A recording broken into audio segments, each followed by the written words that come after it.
सो गई। नींद तो मम्मा को भी आ रही है, पर पहले नहा लेते हैं। सोने से पहले अनिका हर रोज रिया को बाथरूम में नहलाने ले जाती थी, लेकिन आज उसके साथ रिया नहीं, आर्यन था। आर्यन की नींद टूटी और खुद को बाथरूम में देखकर उसका टेंशन बढ़ने लगा। उसे पता था कि अनिका ने अगर उसे नहलाया तो सब गड़बड़ हो जाएगा। अनिका आर्यन के कपड़े खोलने के लिए जैसे ही सामने आई, नहीं मम्मा। क्या हुआ? चलो मम्मा मैं बड़ी हो गई। इतनी बड़ी हो गई कि मम्मा के सामने शर्म आ रही है। बाहर खड़े आर्यन ने चैन की सांस ली। आर्यन ने अलमीरा से रिया के कपड़े लिए और अनिका के आने से पहले कपड़े बदल लिए। जैसे ही बाथरूम से पानी की आवाज बंद हुई, आर्यन बेड पर जाकर लेट गया। उसने अपनी आंखें बंद कर ली। अनिका जैसे ही बाहर आई, उसने देखा कि रिया ऑलरेडी सो चुकी थी।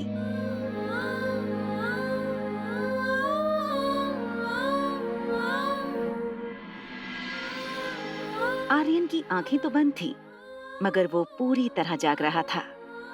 माँ के इस प्यार को आर्यन बचपन से मिस कर रहा था। आज जैसे उसका सपना पूरा हो रहा था।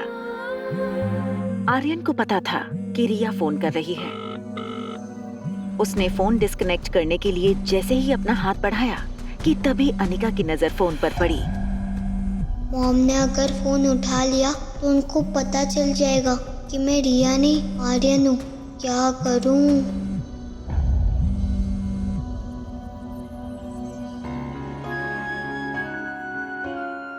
अनिका ने देखा कि फोन कट हो चुका है, इसलिए उसने ज्यादा ध्यान न देते हुए फोन बंद करके साइड वाले टेबल पर रख दिया। अनिका को पता था कि अगले दिन उसे डॉक्टर अमृता बनकर ज्योति बुआ का ऑपरेशन करना है। वो जानती थी इतनी मुश्किल ऑपरेशन के लिए उसकी नींद का पूरा होना बहुत जरूरी था। थोड़ी देर बाद जब आर्यन को महसूस हुआ कि अनिका सो चुकी थी, आर्यन ने धीरे से अनिका को हग कर लिया। आर्यन को पता भी नहीं चला कि कब वो खुद गहरी नींद में सो गया। रिया आर्यन को फोन लगाने की कोशिश कर रही थी, मगर आर्यन का फोन स्विच ऑफ आ रहा था। रिया इस बात से घबराई थी कि रोहित ने कहा था कि अब रोहित उसे पढ़ाएगा। यूं तो रिया पढ़ाई में बहुत अच्छी थी, खुद 6 साल की थी, मगर अपनी उम्र से 2 साल बड़े बच्चों की मैथ्स प्रॉब्लम्स आसानी से सॉल्व कर लेती थी। प्रॉफिट कम होने का मतलब ये नहीं कि मार्केट में हमारा क्रेडिट कम हो गया है। मारवा ग्रुप ऑफ कंपनीज अपनी गुडविल पर काम करती हैं, ना कि शेयर मार्केट के उतार चढ़ाव पे। आप क्वालिटी पे ध्यान दीजिए, प्रॉफिट अपने आप होगा। रोहित की भारी आवाज सुनकर रिया का टेंशन एकदम से गायब हो गया। रिया को इस बात का यकीन हो चुका था कि अगर इस दुनिया में उसका कोई डैड था तो वो बस रोहित ही था। ओके आर्यन बेटा, आप मुझे ये बताओ कि who was the first president of India? Doctor Rajendra Prasad. Rohit ने कभी ये एक्सपेक्ट नहीं किया था कि इस प्रश्न का जवाब आर्यन सही देगा, और वो भी बिना सोचे। Excellent, that's the right answer Aryan. Aryan का नाम सुनते ही रिया को अचानक रियलाइज हुआ कि उसे आर्यन की तरह जवाब देना था। वो हर क्वेश्चन का राइट आंसर नहीं दे सकती, मगर उसे गलत आंसर देने की प्रैक्टिस भी नहीं थी। अच्छा अब ये बताओ कि who is the father of our nation? जवाब मुंह पर होते हुए भी रिया सोचने लगी थी। सचिन तेंदुलकर। बेटा देखो, ये हमारे father of the nation Mohandas Karamchand Gandhi. आप इन्हें कैसे भूल सकते हो? क्या बहाना बनाऊं कि डैड को गुस्सा भी ना आए? हाँ याद था मुझे, दरअसल मैं भूल गई थी। जैसे ही रोहित ने रिया के मुंह से ये सुना, उसे वो दिन फिर से याद आ गया जब आर्यन लेडीज वॉशरूम में गया था। वेट, आप अंदर नहीं आ सकते। आप जानते हैं ना कि लेडीज वॉशरूम में जेंट्स अलाउड नहीं है।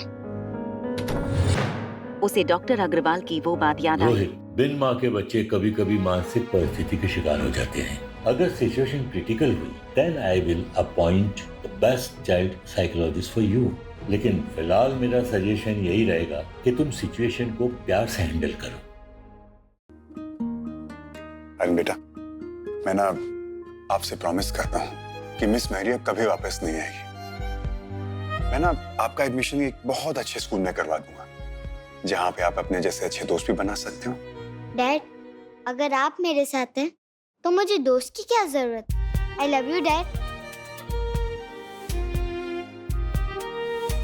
डैड, आप कभी मॉम को मिस नहीं करते?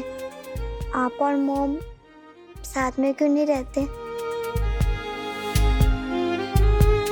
बेटा, it's too late. I think you need some rest. Rohit की चिंता आर्यन के लिए दिन ब दिन बढ़ रही थी। उसे आर्यन की मानसिक हालत को लेकर बहुत फिक्र थी।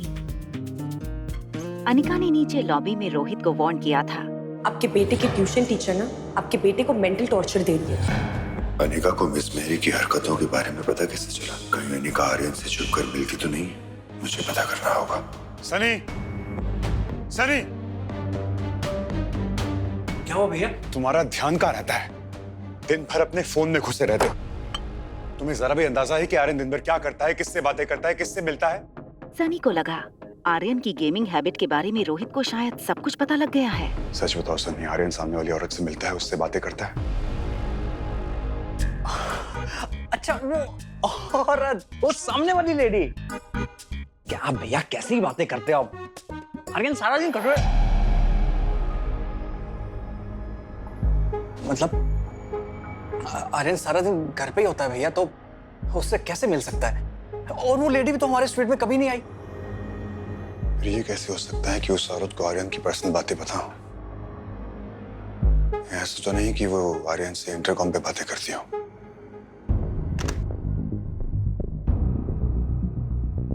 नंबर तो स्वीट रूम 2401 का है, जो अनिका के नाम से बुक है। क्या अनिका आर्यन से इंटरकॉम के थ्रू बात करती है? मुझे ये औरत अनिका बिल्कुल समझ में नहीं आ रही है। पता नहीं आखिर चाहती क्या है। क्या इससे भी मेरे घर वालों ने भेजा है? भैया, मैं जानता हूँ कि आपको आर्यन की फिक्र है, पर मेरा विश्वास कीजिए, आर्यन बिल्कुल भी वैसा नहीं है जैसा आपको लगता है। अभी आपको लग रहा है कि आर्यन बिल्कुल भी स्मार्ट नहीं है, लेकिन भैया मैं जानता हूँ कि आर्यन बहुत स्मार्ट है। और अगर उस लेडी का आर्यन के ऊपर कोई पॉजिटिव इफेक्ट हो भी रहा है तो क्या फर्क पड़ता है? और भैया ये बात तो आप भी जानते हो कि आप चाहे कितनी भी कोशिश कर लो, आर्यन की जिंदगी में उसकी माँ की कमी पूरी नहीं कर सकते हो।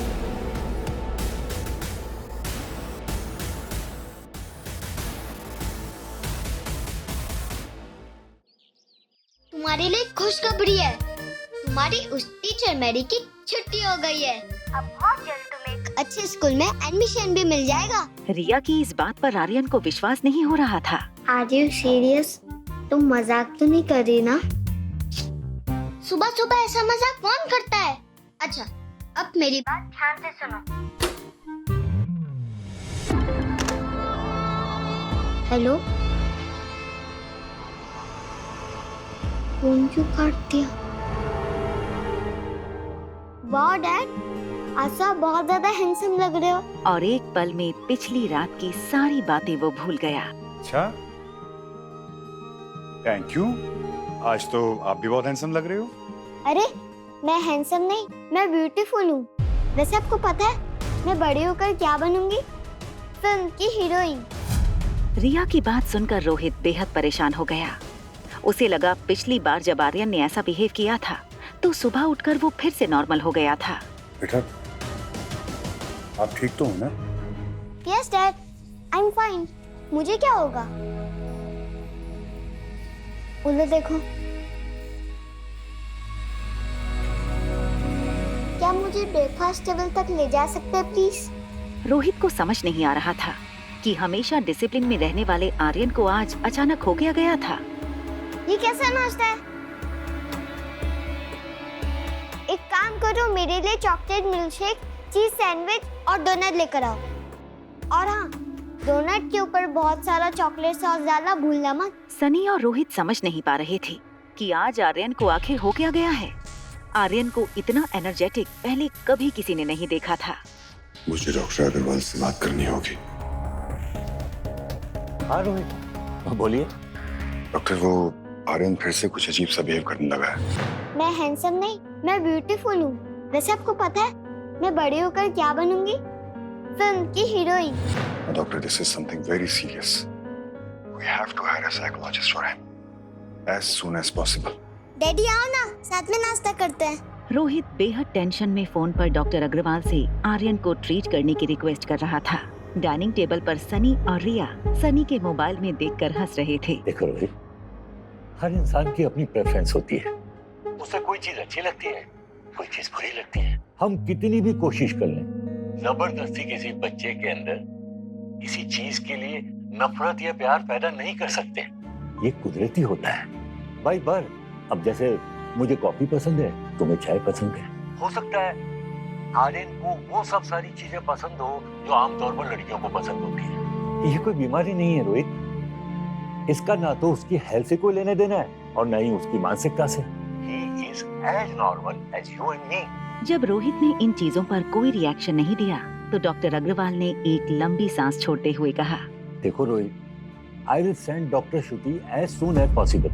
Till then, तुम आर्यन को बहुत खुश रखो। Make observation and note down. We will try our best for Aryan. Thank you, doctor. Thank you so much. अरे होल्ड, मैं भी तुम्हें कॉल करने ही वाला था। आज शाम को हमारे हॉस्पिटल में डॉक्टर अमृता रायचूरा एक सर्जरी करने आने वाली है। रोहित को आर्यन का टेंशन तो जरूर था, लेकिन अपनी दादी के इलाज के लिए उसका डॉक्टर अमृता से मिलना बहुत जरूरी था। लेकिन वो इस बात से बेखबर था कि अनिका ही डॉक्टर अमृता है। क्या आज ये सच उसके सामने आ जाएगा? That's a good news. Doctor please make sure कि मैं डॉक्टर अमृता से 5 मिनट के लिए मिल सकूं, प्लीज। तुम एक काम करो, ठीक शाम 5 बजे आ जाओ and I will make sure कि वो तुम्हें वहाँ मिले। Yes doctor, thank you. अच्छा सुनो, कल रात को तुमने गेम में लॉग इन क्यों नहीं किया? पता है सब लोग तुम्हारा इंतजार कर रहे थे। फ्रांस की टीम हमारी टीम इंडिया के ऊपर भारी पड़ गई थी। अगर तुम होते ना बॉस, तुम्हारी टीम पक्का जीत जाती। आपसे कितनी बार कहा है मैंने कि फ्रांस की टीम का अटैक स्ट्रांग होता है, डिफेंस कमजोर होता है। अगर आप टीम बनाकर उनकी डिफेंस को तोड़ दोगे तो उन्हें हराना आसान है। और आपसे मैंने ये भी कितनी बार कहा है कि आर्म्स और वेपन के साथ हेल्थ भी हमेशा 60% से ऊपर होना चाहिए। सनी बहुत एक्साइट हो रहा था कि जिसे वो गुरु मानता है, जो गेमिंग दुनिया का सुपरस्टार है, वो स्वीट एंजल और कोई नहीं बल्कि उसका अपना भतीजा आर्यन था। अच्छा गुरु, कुछ ऐसा बताओ ना जिससे मैं कभी ना हारूं, कुछ बताओ। रिया को समझ में आ गया कि ज्यादा प्रश्नों का उत्तर देने से कंफ्यूजन बढ़ सकता था, जिससे उसकी और आर्यन की पोल खुल सकती थी। रिया ने जवाब नहीं दिया। उसने सनी की तरफ देखकर एक आंख मारी। सनी,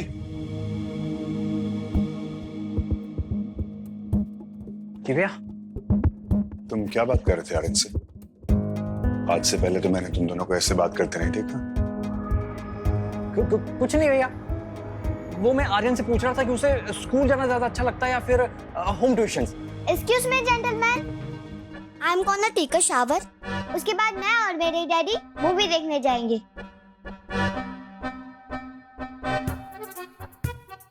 चाचू प्लीज देखिए ना कि मेरा chocolate milk shake, chocolate donut तैयार हुआ है या नहीं। रोहित और सनी समझ नहीं पा रहे थे कि आज आर्यन के साथ हुआ क्या था। जो आर्यन अपना नाम बोलने से भी डरता था, वो आज सुबह से किसी विंग कमांडर की तरह सबको ऑर्डर दिए जा रहा था। बेडरूम में शावर लेने जाने से पहले रिया ने आर्यन का वार्डरोब खोला और उसकी पसंद के कपड़े निकाल लिए।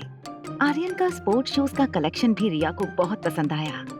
तभी अचानक रिया की नजर बेडरूम में लगी तस्वीरों पर पड़ी।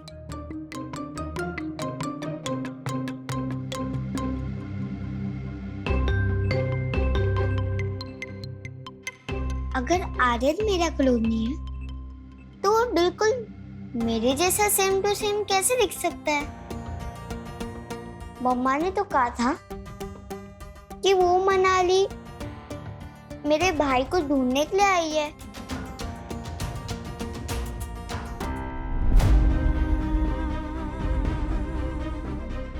Same to same. Hi, I am Riya. तुम्हारा नाम क्या है?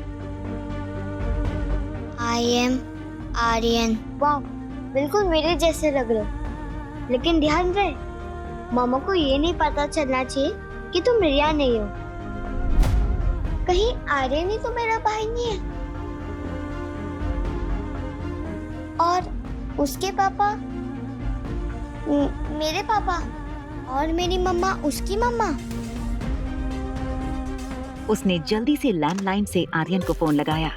जैसे ही आर्यन ने फोन उठाया, रिया ने उससे कहा, हेलो, तो मेरे जुड़वा भाई हो। इससे आगे अभी मैं तुम्हें कुछ भी नहीं समझा पाऊंगी। अभी मैं जो कहती हूँ वो ध्यान से सुनो। मैंने डैड से कहा है कि वो मुझे मूवी दिखाने ले जाए। तो भी मम्मा के साथ पास वाले थिएटर में आ जाओ। मगर मैं उनसे कहूँ क्या? ओहो, तुम इतना भी नहीं समझते। मम्मा को कन्विंस करना बहुत आसान है। उनके सामने जाओ और हल्की सी स्माइल दो और कहो कि आज मेरा मूवी देखने का मूड है। बस वो सारा काम छोड़ के तुम्हें मूवी दिखाने ले जाएंगी। मैं चाहती हूँ कि मम्मा और डैड साथ बैठकर फिल्म देखें। मैं तुम्हारा ये रेड हुडी और ब्लू जीन्स पहन रही हूँ और मेरे पास भी ऐसा सेम टी शर्ट है, तुम वो पहन लो। और हाँ, किसी को हमारे असली अर्थ के बारे में पता नहीं चलना चाहिए। मैं डैड को पहले ही थिएटर के अंदर ले जाऊंगी और तुम बस इतना ही ध्यान रखना कि थिएटर के अंदर अंधेरा होने के बाद ही तुम मम्मा को लेकर आना और फिर मेरे साथ वाले सीट में बैठ जाना। We are taking our parents on a movie date. अब जल्दी करो, हम बहुत जल्द एक साथ एक ही घर में रहने वाले हैं। ये सुनकर आर्यन बहुत खुश हो गया कि अनिका ही उसकी मॉम थी। उसने बेडरूम में जाकर अनिका को देखा तो अनिका अभी भी सो रही थी। उसे ज्यादा से ज्यादा नींद लेनी थी ताकि बुआ के ऑपरेशन के वक्त उसे फिजिकल या मेंटल थकान महसूस ना हो। आर्यन को जो भी करना था बहुत जल्दी करना था। आर्यन बेड पर चढ़ गया। दबी सी नाजुक नाक, गोरा रंग, लाल गाल देखकर आर्यन को लगा जैसे उसके अपने चेहरे की बनावट बिल्कुल अनिका के चेहरे जैसी थी। मम्मा, उठो। अनिका को देखकर रिया की बातों में आर्यन का विश्वास और भी पक्का हो गया। अनिका ही आर्यन की मॉम थी। Good morning baby. क्या बात है, आज सुबह सुबह बड़ा प्यार आ रहा है? कुछ चाहिए क्या? मम्मा, आज हम मूवी देखने जा सकते हैं? अनिका ने आज तक रिया को किसी भी चीज के लिए मना नहीं किया था। उसने घड़ी की तरफ देखा। ज्योति बुआ का ऑपरेशन 5 बजे का था। अनिका ने सोचा कि 3 घंटे की फिल्म पूरी करके वो हॉस्पिटल चली जाएगी। चलो फिर रेडी हो जाओ, जल्दी से निकलना पड़ेगा। मेरी आज की सारी अपॉइंटमेंट्स कैंसिल कर दो। आज मैं आर्यन के साथ फिल्म देखने जाऊंगा और वहां से लाइफ केयर हॉस्पिटल। जितना बोला है उतना करो। आज का दिन मेरी फैमिली के लिए बहुत इंपॉर्टेंट है। Got it? आर्यन बेटा, मैं ना सिनेमा हॉल की सारी टिकट्स बुक कर लेता हूँ। पूरे हॉल में सिर्फ हम दोनों होंगे। ये बात सुनकर रिया को अपना प्लान फेल होता नजर आ रहा था। उसने तुरंत अपनी दूसरी डिमांड रख दी। अगर हम पूरे हॉल में अकेले ही बैठने वाले हैं, तो हम घर में मूवी नहीं देख सकते। आई वांट कि मैं सबके बीच में बैठकर मूवी देखूं। बेटा, सिचुएशन को समझने की कोशिश करो। तुम बीमार हो सकते हो, तुम्हें इंफेक्शन हो सकता है। It's to risky. डैड, अगर हमारे पास ग्लव्स है, मास्क है, तब किस बात का डर?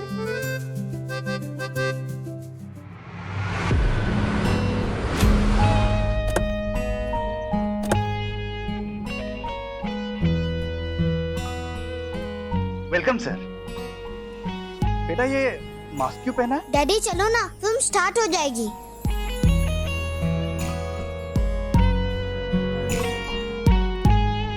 आइए सर, प्लीज आइए। आपके लिए स्पेशल वीआईपी लाउंज बुक किया है, वहाँ पे सिर्फ आप दोनों रहोगे। नहीं, हम यहाँ नहीं बैठेंगे। मुझे लोगों के बीच में बैठकर मूवी देखना। नो प्रॉब्लम सर, आ जाइए प्लीज।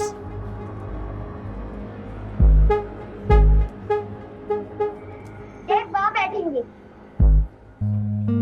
रोहित और रिया दोनों सीट पर बैठ गए। रिया का ध्यान अब भी थिएटर हॉल में आने वाले लोगों पर था। उसकी प्लानिंग ये थी, जैसे ही अनिका और आर्यन हॉल में आए, वो आर्यन को इशारा कर देगी। फिर आर्यन बिल्कुल रिया की बगल वाली सीट पर बैठ जाएगा। वहाँ आर्यन बार बार कोई ना कोई बहाना बनाता था। उल्टे सॉक्स क्यों पहन रही हो? सॉरी मम्मा। दो, मैं पहन। तुम बस इतना ही ध्यान रखना कि थिएटर के अंदर अंधेरा होने के बाद ही तुम मम्मा को लेकर आना।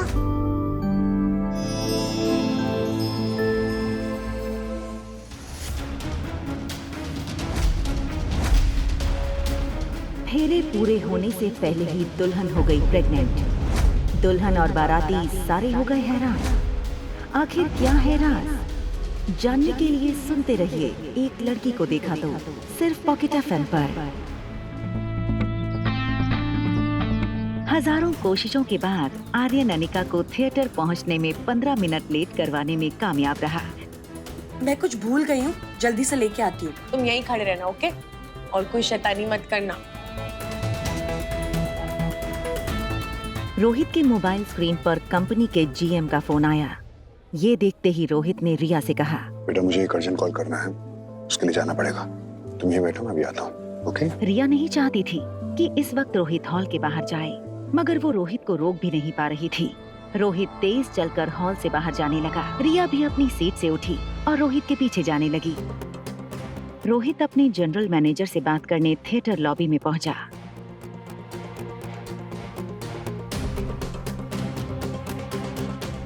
ये आर्यन ये क्या कर रहा है? ओ माय गॉड, डैड देख लेंगे तो गड़बड़ हो जाएगी।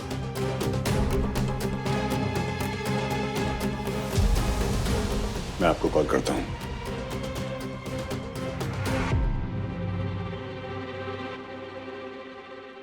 आर्यन, तुम यहाँ क्या कर रहे हो? आगे की कहानी जानने के लिए देखें अगला एपिसोड सिर्फ पॉकेट एफएम के YouTube चैनल पर। और एक लड़की को देखा तो के सारे एपिसोड को सुनने के लिए डिस्क्रिप्शन में दी गई लिंक से डाउनलोड करें पॉकेट एफएम ऐप।